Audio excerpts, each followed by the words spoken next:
Hello everyone, मैं हूं आसिम और इस वीडियो में मैं आपके लिए इंग्लिश में तारुफ करवाना बना देने वाला हूं बहुत ही आसान।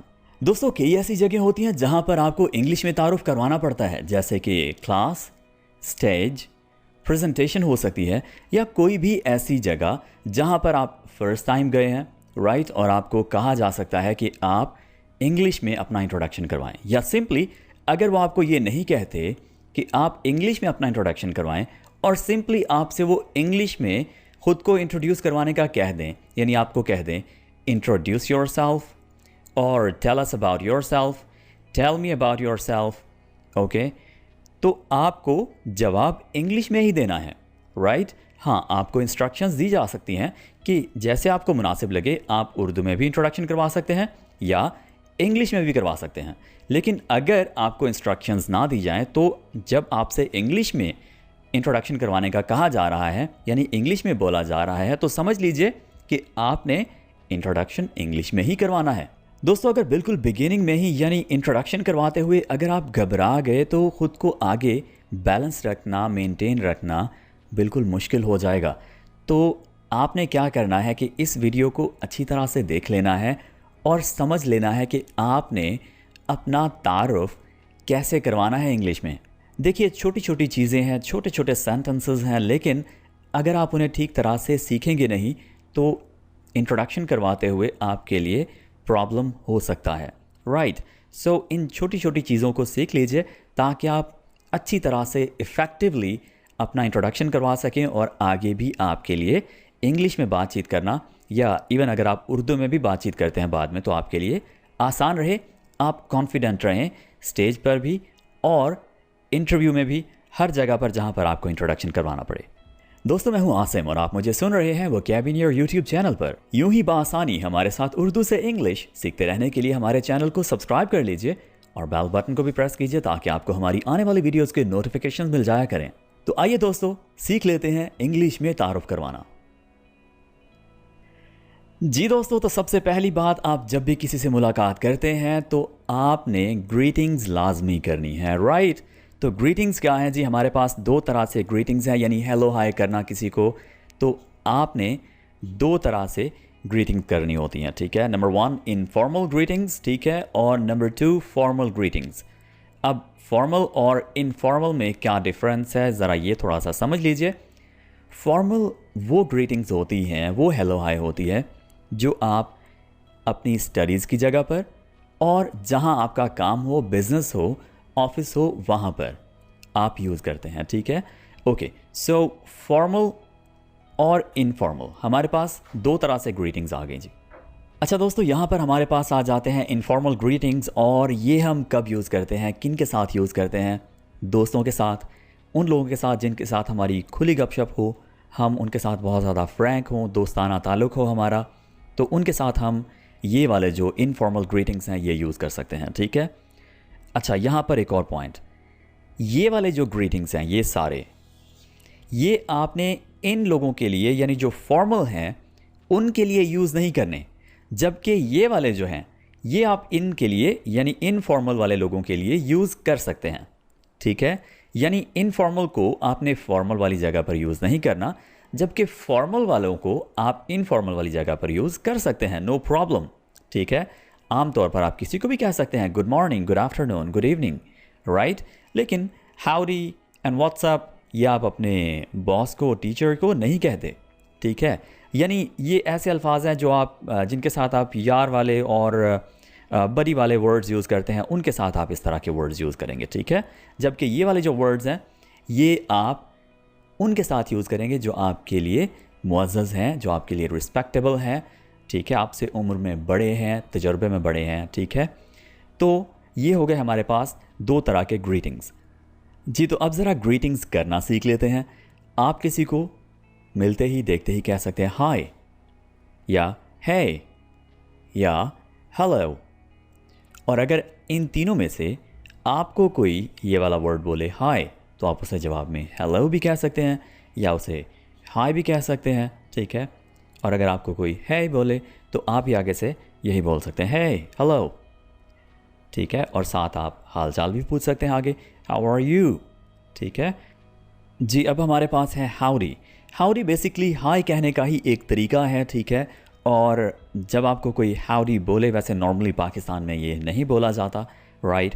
बहरहाल अगर कोई बोले तो आप आगे से सर हिला सकते हैं, या एवरीथिंग इज़ ऑल राइट, ठीक है, सब ठीक ठाक है, फ़ाइन भी आप कह सकते हैं, ओके। या आप हेलो भी आगे से कह सकते हैं, ठीक है। तो हेलो का जवाब भी दे सकते हैं आप इसके रिप्लाई में, राइट, ओके। सो इसी तरह से है जी व्हाट्सएप। व्हाट्सएप का मतलब सिंपली है जी कि सब कैसा जा रहा है, सब कैसा है, ठीक है, क्या चल रहा है। तो आप कह लीजिए नथिंग मच या एज़ यूजुअल, राइट। तो इतना जवाब भी इसका आप दे सकते हैं, ओके। अच्छा जी, अब है जी good morning, good afternoon and good evening. Good morning आप कह सकते हैं सुबह जब से आप उठे हैं उस वक्त से लेकर 11 साढ़े 11 बजे तक, ठीक है। और 12 बजे, एग्जैक्ट 12 बजे के आसपास आप गुड नून कहेंगे। 12 बजे के बाद 4 से 5 बजे तक आप गुड आफ्टरनून कह सकते हैं, ठीक है जी। तो गुड इवनिंग आपने शाम 4 से 5 बजे से ऑनवर्ड रात सोने तक आप कह सकते हैं। लेकिन सोते हुए अगर आपने किसी को विश करना है तो आप उसे गुड नाइट कहते हैं, ठीक है। रात को अगर आप किसी से मिलें तो आपने उसे गुड नाइट नहीं कहना, क्योंकि गुड नाइट आप तब कहते हैं जब आप किसी को सोने की विश करें, अच्छी विशेस करें, राइट जी। दोस्तों तो आगे बढ़ते हैं और देखते हैं कि हमने इंग्लिश में इंट्रोडक्शन करवाते हुए अपना नाम कैसे बताना है। तो इसके दो तरीके हैं, number 1 formal and number 2 informal. जी, तो आप ऑलरेडी सीख चुके हैं कि फॉर्मल तरीक़ाकार हमने किन लोगों के साथ यूज़ करना है, किन सिचुएशंस में यूज़ करना है, और इनफॉर्मल कहाँ पर यूज़ करना है, ठीक है, कैसे लोगों के साथ यूज़ करना है। तो आपने दिस इज़ और आसिम करके अपना नाम नहीं बताना, ये तरीका ठीक नहीं है, ठीक है। यूज़ होता है लेकिन ये रेडियोज़ और जो इस तरह के प्रोग्राम्स हैं वहाँ पर लोग यूज़ करते हैं, राइट। आपने इंटरव्यू या क्लासरूम और इस तरह की जो प्रेजेंटेशंस हैं वहाँ पर आपने ऐसे नाम नहीं बताना, this is Asim, this is Hasan वगैरह, ठीक है। और माई सेल्फ ये वाला तो बिल्कुल ही गलत है, ठीक है, माई सेल्फ आसिम। तो आपने आइंदा माई सेल्फ करके इंट्रोडक्शन हरगिज़ नहीं करवाना दोस्तों, अपना नाम ऐसे बिल्कुल नहीं बताना, ठीक है। ये ग्रामेटिकली गलत है, इंग्लिश में ये एग्जिस्ट ही नहीं करता। आई डोंट अंडरस्टैंड कि ये कहाँ से आ गया है जी। तो अब देखें कि हमने कौन से सेंटेंसेस यूज़ करके अपना नाम बताना है। माई नेम इज़, और उसके बाद आप लिख लीजिए, बोल लीजिए अपना नाम, माई नेम इज़ आसिम, ठीक है। और यहाँ पर आप थोड़ा सा फ्लुएंटली भी बोल सकते हैं, जैसे माई नेम्स आसिम, ठीक है। इज़ अलहदा से मत बोलिए, माई नेम्स आसिम, ठीक है। और दूसरा तरीका है आई एम, और उसके बाद आप अपना नाम बोलिए, I am Asim, I am Asim, ठीक है। और इसको थोड़ा फ्लुएंटली बोलने के लिए आप इसकी कॉन्ट्रैक्शन यूज़ कीजिए, आई एम आसिम, ठीक है, आई एम आसिम। ऑलराइट दोस्तों, सिर्फ ये दो तरीके हैं बेहतरीन जिनको आप यूज़ करके अपना नाम बताएंगे। हाँ, एक और पॉइंट, अगर आपका नाम लेंथी हो, लेट्स से आपके नाम में 4 से 5 वर्ड्स हों, 3 वर्ड्स हों, राइट, तो जो आपका इंटरव्यूअर है वो हर बार आपका नाम रिपीट ना करे, उसे मुश्किल ना हो, तो आप उसे कह सकते हैं। फॉर एग्ज़ाम्पल अगर आप कहें जी my name is Mohammad Asim Ismail, ठीक है, और आपने अब इंटरव्यूअर की आसानी के लिए इंटरव्यूअर को कहना है कि यू कैन कॉल मी आसिम। अच्छा जी, ऐसे लोग जो आपके हम उम्र हों, आपके बराबर के दर्जे के हों, ठीक है, आपके साथ उनकी खुली गपशप हो, फ्रैंकनेस हो, ओपन माहौल हो, तो उनके साथ आप कुछ इस तरह से अपना नाम बताएंगे, अपना इंट्रोडक्शन करवाएंगे, ठीक है। है गाइज़, गाइज़ मतलब लड़के लड़कियां सब आ जाएंगे इनमें। है गाइज़, आई एम आसिम, ठीक है, okay. Hi everyone, I am Asim. है, आई एम आसिम, राइट, यानी यहाँ पर आप अपना नाम बताते जाएंगे। हाय और हेलो, आई एम आसिम, ठीक है।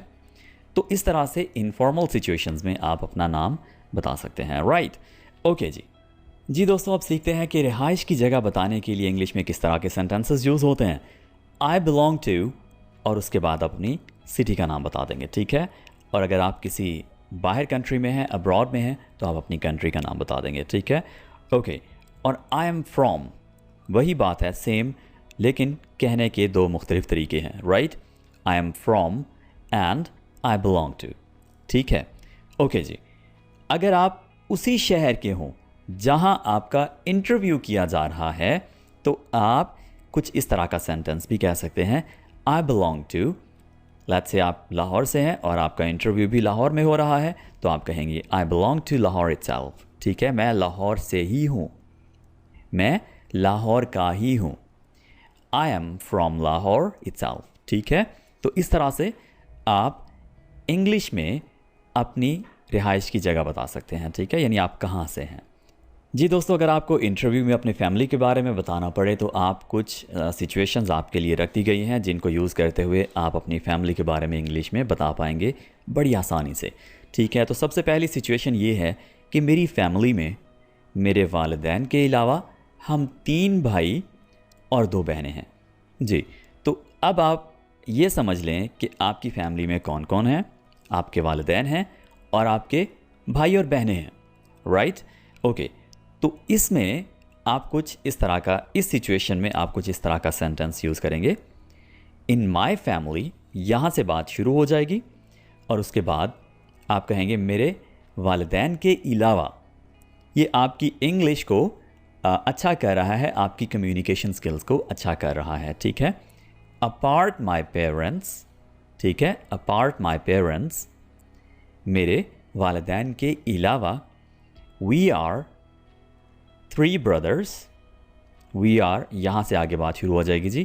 पहले आप बहनों के बारे में बता लें या भाइयों के बारे में, तो नंबर आ जाएगा। उसके बाद ब्रदर्स और सिस्टर्स जो आप पहले रखना चाहें, 3 ब्रदर्स एंड 2 सिस्टर्स, ठीक है। In my family apart my parents we are 3 brothers and 2 sisters. तो इस तरह से अगर आप एक सिंगल फैमिली हैं तो आप ऐसे अपनी फैमिली के बारे में बताएंगे, ठीक है। अब देखते हैं जी कि मेरी फैमिली में मुझे शामिल करके 6 लोग हैं। दादा दादी, अम्मी अब्बू, मैं और मेरी बहन, ठीक है। तो ये एक दूसरा तरीका आ गया जिसमें पहले आप बता रहे हैं जी कि मेरी फैमिली में इतने लोग हैं, जिसके लिए आप कह रहे हैं there are 6 members in my family, there are 6 members in my family. यहाँ तक बात हो गई मुकम्मल कि मेरी फैमिली में इतने लोग हैं, ओके। अगर आपसे इंटरव्यूअर ये पूछता है, आपको इंट्रोडक्शन में ये बताना पड़ता है कि how many family members are there in your family, तो आप सिंपली इतना भी जवाब दे देंगे, ठीक है। There are 6 members in my family, ठीक है। और आगे आप बताएं या ना बताएं वो आपकी मर्ज़ी है, क्योंकि आपसे सिर्फ नंबर ऑफ फैमिली मेम्बर्स पूछा गया है, ठीक है। Okay, so there are 6 members in my family including me, grandparents, parents, I and my sister। यहाँ पर आपने मी नहीं कहना, ठीक है, ओके, वो आपने इधर कह लिया। Alright ji, so there are 6 members in my family including me, grandparents, parents, I and my sister। तो आपने इस तरह से ब्रेक्स लेकर आराम आराम से बताना है, ठीक है। आपने भगदड़ नहीं मचा देनी, like there are 6 There are 6 members in my family including me, grandparents, parents, I and my sister, ठीक है।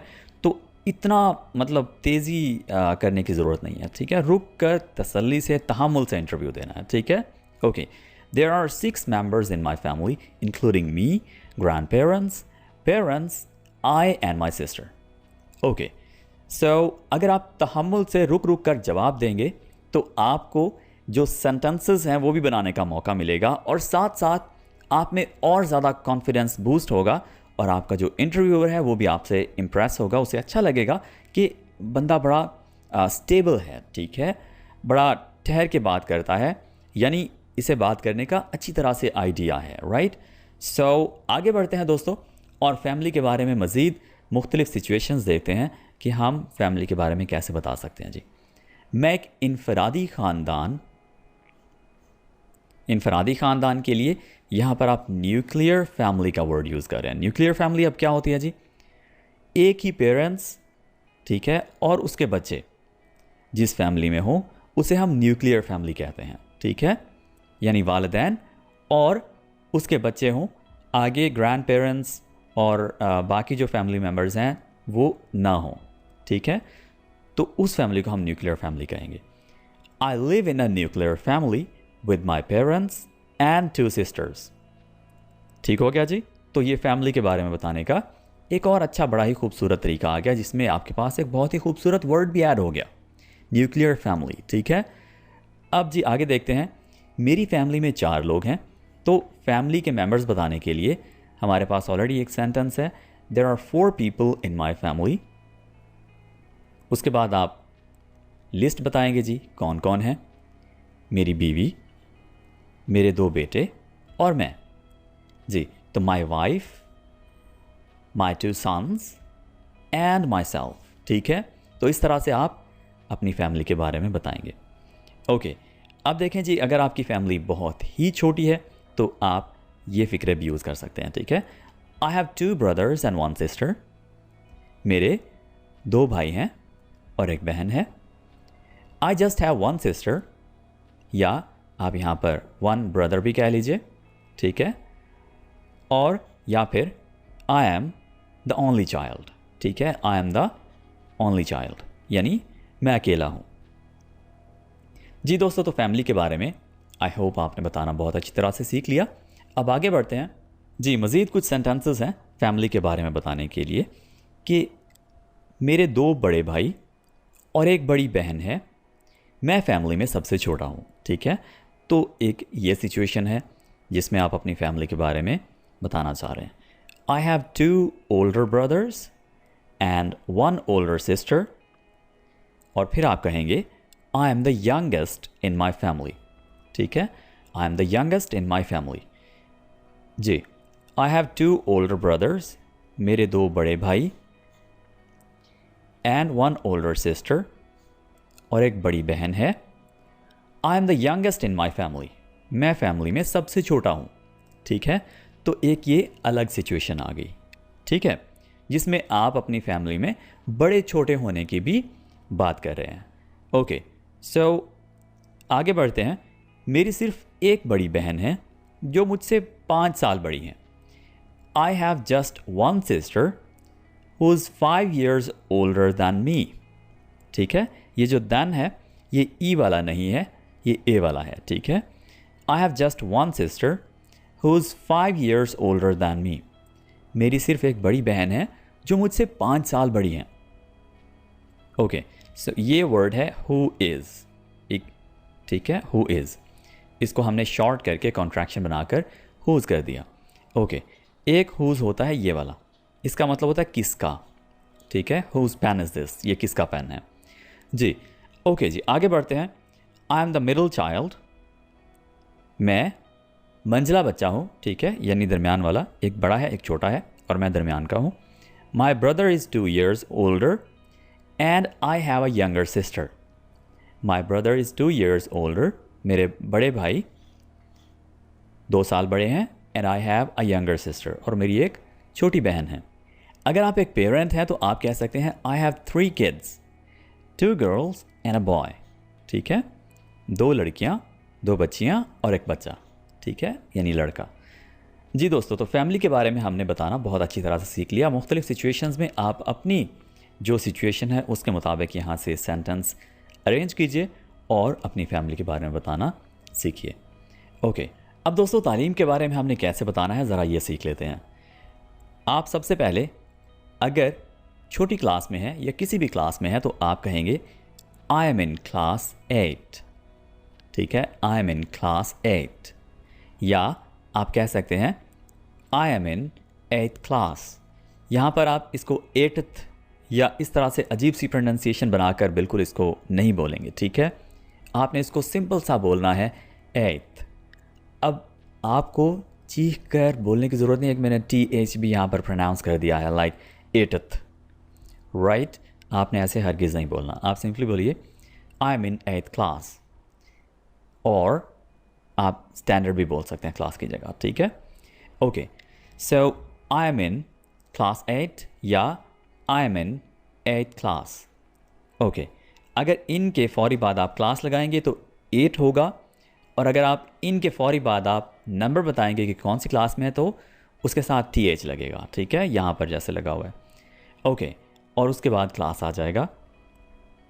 अगर आपकी क्लास है सेकंड तो उसके साथ ND आ जाएगा, ठीक है। अगर थर्ड है तो उसके साथ RD आ जाएगा, ऑलराइट। सो इसी तरह से अगर पाँचवीं है तो 5th आ जाएगा, राइट। सो इन बातों का ख्याल कीजिए। Okay, I am a graduate, और आप पोस्ट ग्रेजुएट भी कह सकते हैं, ठीक है, यानी आप अपने जो डिग्री है आपकी, आपने जहाँ तक ग्रेजुएशन की हुई है आप उसके बारे में बताएंगे। आई एम अ ग्रेजुएट और अ पोस्ट ग्रेजुएट। जी, आप ये भी बता सकते हैं आई एम अ PhD। इसको आपने H प्रोनाउंस करना है, H नहीं करना, ठीक है। ये H नहीं है, ये है H। I am a PhD in computer science, ठीक है। ओके, अगर आपकी तालीम अभी जारी हो, यानी लेट्स से आप सेकेंड ईयर के स्टूडेंट हैं, थर्ड ईयर के स्टूडेंट हैं, ठीक है, या आपका दूसरा साल चल रहा है किसी डिग्री का, तो आप सिंपली कह देंगे आई एम परस्यूइंग और उसके बाद MBBS, ठीक है। तो आपकी डिग्री का टाइटल यहाँ पर आ जाएगा और उससे पहले आप कहेंगे जी आई एम परस्यूइंग, यानी मैं कर रहा हूँ। ओके, अच्छा जी, I am in MA English first year, ठीक है।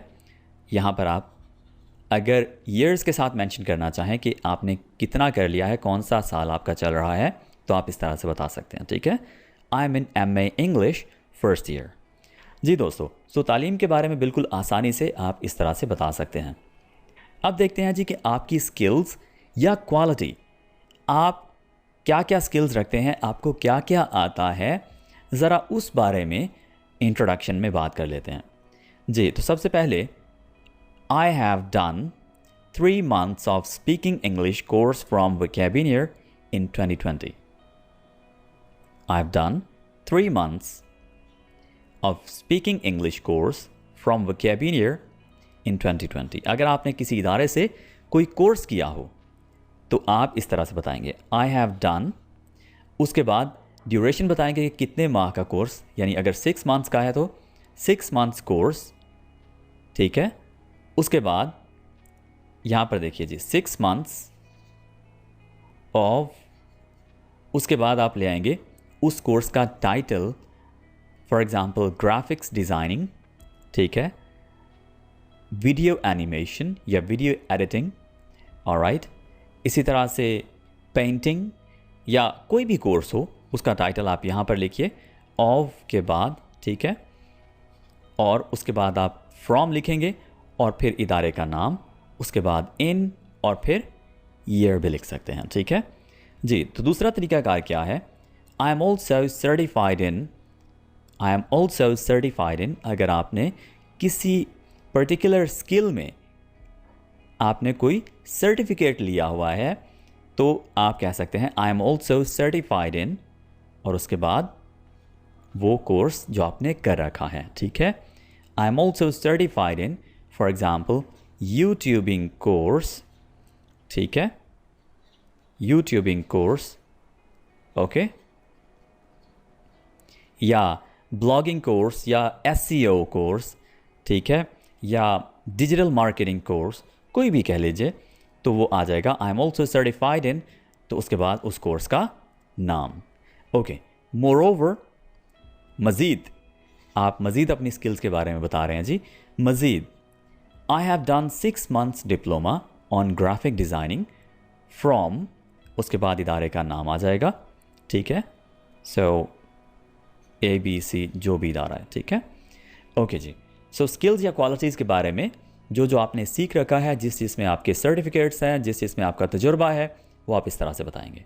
जी दोस्तों, तो अब ज़रा अपनी हॉबी के बारे में इंग्लिश में बताना सीखते हैं। इसके लिए आप बिल्कुल सिंपल से वर्ड्स यूज़ करेंगे, माई हॉबी इज़, उसके बाद आप ये वर्ड्स यूज़ कर सकते हैं जो भी आपका हॉबी हो, आप लिसनिंग टू म्यूज़िक कह सकते हैं, रीडिंग बुक्स कह सकते हैं, कुकिंग कह सकते हैं, सिंगिंग कह सकते हैं, ठीक है।